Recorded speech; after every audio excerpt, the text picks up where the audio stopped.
আসসালামু আলাইকুম।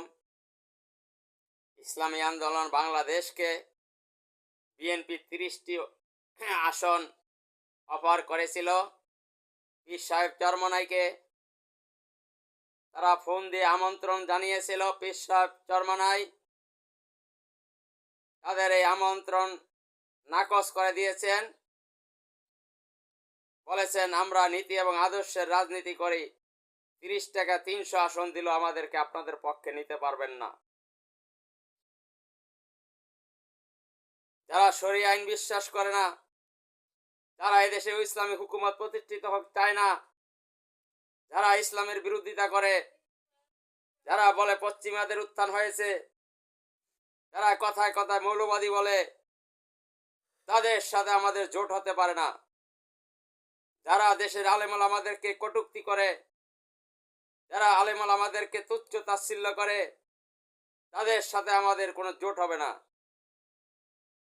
এই 91 সালের নির্বাচনে ইসলামী আন্দোলন বাংলাদেশের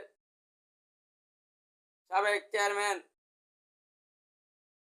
মরহুম ফজলুল করিম রহমতুল্লাহ আলাইহি যখন জীবিত ছিলেন, তখনও ইসলামী আন্দোলনকে এই বিএনপির সাথে 14 দলের সাথে নেওয়ার জন্য অফার করা হয়েছিল।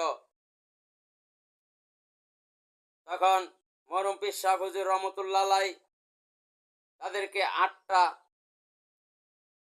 দফা দিয়েছিলেন, যদি এই 8 দফা মেনে নেওয়া হয় তাহলে আমরা আপনাদের সাথে জোট করব।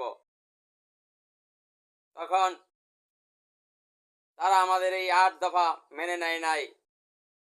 বেগম খালেদা জিয়া বলেছিল, হুজুর আপনারা নীতি এবং আদর্শের রাজনীতি করেন আর আমরা ক্ষমতার রাজনীতি করি, আপনাদের এই সত্য আমাদের পক্ষে মানা সম্ভব নয়।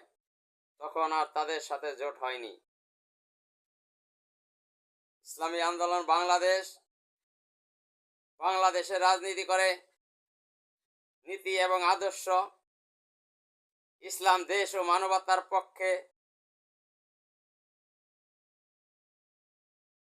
ইসলাম এবং দেশপ্রেমিক শক্তিকে তারা পুঁজি করে এদেশের রাজনীতি করে। তারা ওই কায়েমি স্বার্থনাশী মহল, যারা এদেশে ইসলামী হুকুমত চায় না, যারা এদেশে ইসলাম কায়েম হোক চায় না, যারা এদেশে সংসদে আল্লাহর আইন চালু হোক চায় না, তাদের সাথে ইসলামী আন্দোলনের কোনো সময় জোট হবে না।